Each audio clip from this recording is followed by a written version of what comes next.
اپنے آخری خطیب تک پہنچ رہے ہیں اور ایک عظیم شخصیت کی طرف پہنچ رہے ہیں، ایک عظیم عنوان کی طرف پہنچ رہے ہیں۔ میں فضیلت الشیخ آخری خطیب کو دعوت دینے سے پہلے بہت معذرت کے ساتھ، وقت بہت تیزی کے ساتھ گزر گیا، پتہ نہیں چلا، میں شیخ پرویز عالم رحمانی مدنی حفظہ اللہ سے گزارش کرتا ہوں کہ چند کلمات، چند باتیں آپ کے درمیان پیش کریں، اس کے بعد ہم آخری خطیب کی طرف فضیلت الشیخ محمد مصطفیٰ اجمل مدنی حفظہ اللہ وتولیٰ کی طرف چلیں گے۔ اس سے قبل ہم پرویز عالم رحمانی مدنی حفظہ اللہ وتولیٰ کو سنتے ہیں۔ السلام علیکم ورحمۃ اللہ وبرکاتہ۔ الحمدللہ رب العالمین والعاقبۃ للمتقین والصلاة والسلام علی اشرف الانبیاء والمرسلین نبینا محمد وعلی آلہ وصحبہ اجمعین، اما بعد فقد قال اللہ تبارک وتعالی فی کلامہ المجید والفرقان الحمید، اعوذ باللہ من الشیطان الرجیم، بسم اللہ الرحمن الرحیم، وَاعْبُدْ رَبَّكَ حَتَّى يَأْتِيَكَ الْيَقِينُ۔ وفي الحديث عن مسروق قال سألت عائشة رضي الله عنها أي العمل كان أحب إلى النبي صلى الله عليه وسلم، قالت الدائم، رواه البخاري۔ وفي حديث آخر عن عائشة رضي الله عنها قالت كان رسول الله صلى الله عليه وسلم إذا صلى صلاة أحب أن يداوم عليها، وكان إذا غلبه نوم أو وجع عن قيام الليل صلى من النهار 12 ركعة، رواه مسلم۔ وفي حديث آخر في الصحيحين عن عائشة رضي الله عنها قالت قال رسول الله صلى الله عليه وسلم سددوا وقاربوا واعلموا أنه لن يدخل الجنة أحدكم عمله، وأن أحب الأعمال إلى الله أدومها وإن قل۔ حمد و صلاة کے بعد معزز علماء کرام، امیر ضلع جمعیت اہل حدیث فضیلت الشیخ جلال الدین فیضی حفظہ اللہ، مہمان خصوصی فضیلت الشیخ بدر الزمان سلفی حفظہ اللہ، و دیگر موقر علماء کرام، نیز بزرگان ملت اسلامیہ، نوجوان ساتھیوں، عزیز بچوں اور پردہ نشین میری ماں اور بہنوں، 10 منٹ میں کچھ باتیں رمضان کے بعد کی ہماری زندگی کے حوالے سے کہ ربانی بنے رمضانی نہ بنے، آپ کے سامنے پیش خدمت ہیں۔ لیکن ابتدا میں مولا کریم سے دعا گو ہوں کہ رب العالمین مجھے ان باتوں کو کتاب و سنت کی روشنی میں صحیح طور پر آپ تمامی حضرات کے سامنے پیش کرنے، بعدہ ہم تمام مسلمانوں کو بغور سن کر اس پر کما حقہ عمل کرنے کی سعادت ارزاں فرمائے۔ دینی بھائیوں، سورۃ الحجر کی آخری آیت آپ تمامی حضرات کے سامنے تلاوت اور پیش کی گئی ہے۔ اللہ رب العالمین اپنے پیارے حبیب جناب احمد مجتبی محمد مصطفیٰ صلی اللہ علیہ وسلم کو مخاطب کرتے ہوئے فرما رہا ہے، اے نبی پاک صلی اللہ علیہ وسلم، موت اور اجل کے آنے سے پہلے تک کے وقت تک آپ اللہ رب العالمین کی عبادت و بندگی کرتے رہیے۔ پتہ چلا ہمیں اللہ رب العالمین کی عبادت، اللہ رب العالمین کی طاعت اس وقت تک بجا لانی ہے جب تک ہماری رگوں کے اندر جان ہے۔ اللہ رب العالمین نے ہمیں اس دار فانی کے اندر زندگی اور حیات عطا کر رکھی ہے، تب تک اللہ رب العالمین کی عبادت کے ہم مکلف ہیں۔ دینی بھائیوں، الحمدللہ ثم الحمدللہ، اسلامی کیلنڈر کے 12 مہینوں میں سے ایک عظیم الشان بابرکت و مقدس ترین مہینہ رمضان المبارک ابھی گزشتہ ماہ ہمارے سروں پر سایہ فگن تھا. اپنی پوری تمام تر عنایتوں، رحمتوں، برکتوں، سعادتوں کے ساتھ اللہ رب العالمین نے ہمیں زندگی جو عطا کر رکھی تھی، ہم نے بھوک و پیاس کی شدت برداشت کی، قیام اللیل کیا، ذکر و اذکار کی، اور اسی طریقے سے صدقات و خیرات و دیگر تمام اعمال صالحہ ہم نے انجام دیا. الحمدللہ آپ کا اپنی مسجدوں میں مشاہدہ تھا. مسجدیں بالکل پر تھیں، بھری ہوئی تھیں، جگہ نمازیوں سے خالی نہ تھی. مگر رمضان گیا، ایسا لگتا ہے مانو نماز بھی چلا گیا. رمضان گیا، رمضان کے حسین ترین لیل و نہار گئے. پتہ ایسا لگ رہا ہے کہ نوافل و دیگر تمام نفلی عبادتیں ہم اس کے مکلف نہیں ہیں. دینی بھائیو، آئیے رسول پاک صلی اللہ علیہ وسلم کے تعلق سے مشہور تابعی حضرت مسعود رحمہ اللہ حضرت اما عائشہ رضی اللہ تعالی عنہ سے سوال کرتے ہیں، ای العمل کان احب الی النبی صلی اللہ علیہ وسلم. اے اما عائشہ رضی اللہ عنہ، رسول رحمت صلی اللہ علیہ وسلم کے نزدیک سب سے پسندیدہ اور محبوب ترین عمل کون سا تھا؟ فقالت الدائم، کہا ہمیشگی برتنے والا عمل. اور یہی وجہ ہے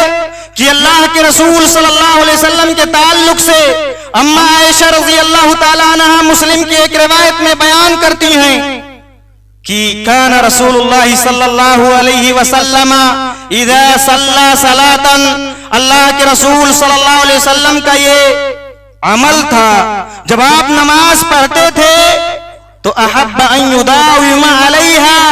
اس نماز پر مداومت اور ہمیشگی برتتے تھے. وَكَانَ إِذَا غَلَبَهُ نَوْمٌ أَوْ وَجَعٌ فِي الصَّلَاةِ فِي أَنْ قِيَامِ اللَّيْلِ، اور جب اللہ کے رسول صلی اللہ علیہ وسلم کے اوپر نیند کا غلبہ آ جاتا تھا یا اسی طریقے سے آپ کو کوئی تکلیف رہتی تھی جس کی وجہ سے آپ قیام اللیل کرنے سے محروم رہتے تھے، قیام اللیل نہیں کر پاتے تھے، تو اللہ کے رسول صلی اللہ علیہ وسلم صلی من النہار 12 رکعتاً، اللہ کے رسول صلی اللہ علیہ وسلم دن کے اندر متبادل اور آپشن کے طور پر 12 رکعت نفلی نماز پڑھا کرتے تھے. اور یہی وجہ ہے کہ اللہ کے رسول صلی اللہ علیہ وسلم کے تعلق سے اما عائشہ رضی اللہ تعالی عنہ ایک حدیث کے اندر فرماتی ہیں، کان عملہ دیمتاً، اللہ کے رسول صلی اللہ علیہ وسلم کا عمل یہ ہمیشگی والا رہتا تھا. اور دیمہ عربی میں ایسے بارش کو کہتے ہیں جو کڑک اور اسی طریقے سے بجلی کی کڑک سے نہیں، بالکل نہایت ہی معمون طریقے سے برابر مسلسل بارش ہوتی ہے. اللہ کے رسول صلی اللہ علیہ وسلم کا کوئی بھی عمل، عبادت کی کوئی بھی شکل رہتی تھی، آپ کوئی بھی اعمال صالحہ بجا لاتے تھے تو اس پر ہمیشگی برتتے تھے. پھر اما عائشہ فرماتی ہیں، وَأَيُّكُمْ يُطِيقُ عَلَى مَا كَانَ رَسُولُ اللَّهِ صلی اللہ علیہ وسلم يُطِيقُ. بھلا بتاؤ صحابہ کرام رضوان اللہ علیہم اجمعین کہ اللہ کے رسول صلی اللہ علیہ وسلم کی طریقے سے خیر کے اعمال بجا لانے میں کوئی اتنی استطاعت رکھ سکتا ہے؟ نہیں رکھ سکتا ہے. دینی بھائیوں، پتہ چلا رمضان کے بعد بھی نماز ہے، پتہ چلا رمضان کے بعد بھی اللہ موجود ہے، پتہ چلا نمازوں کی فرضیت، زکوٰۃ کی فرضیت، ذکر و اذکار کی اہمیت، اور اسی طریقے سے قیام اللیل و دیگر تمام اعمال صالحہ رمضان کے علاوہ میں بھی ہمارے اوپر ہیں، ہمیں ان کی پابندی کرنی چاہیے. آئیے 2 مثالیں میں آپ تمامی حضرات کے سامنے پیش کر کے اور عمل میں ہمیشگی برتنے پر، ربانی مسلمان بننے پر اللہ رب العالمین ہمارے اوپر کیا نعمتیں اور نوازشیں اور عنایتیں نچھاور کرنے والا ہے، وہ ذکر کر کے میں اپنی بات کو ختم کرتا ہوں. دینی بھائیوں، عمل میں ہمیشگی برتنے کے تعلق سے آپ کو معلوم ہے حضرت فاطمہ رضی اللہ تعالی عنہ اللہ کے رسول صلی اللہ علیہ وسلم کی لخت جگر ہیں. چکی پیستے پیستے چلاتے چلاتے آپ کے ہاتھوں کے اندر تکلیف ہو جاتی ہے،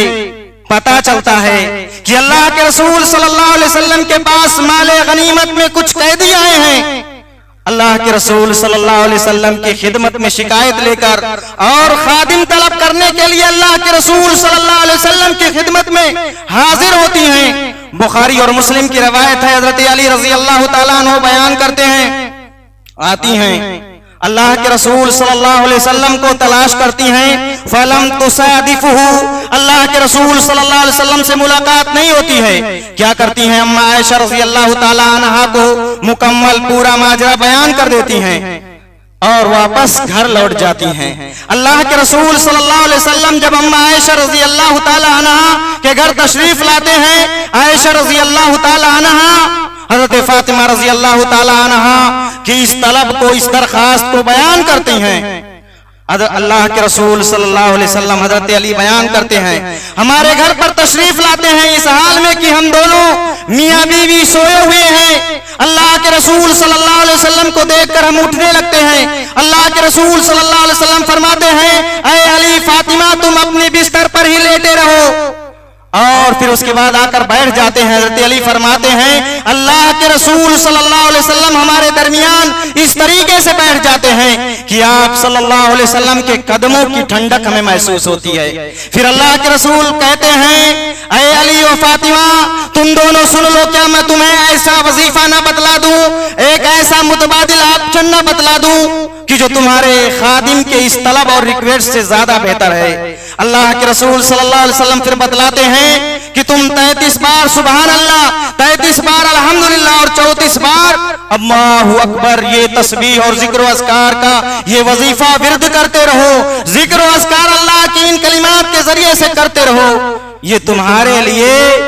خادموں سے کہیں زیادہ بہتر ہے۔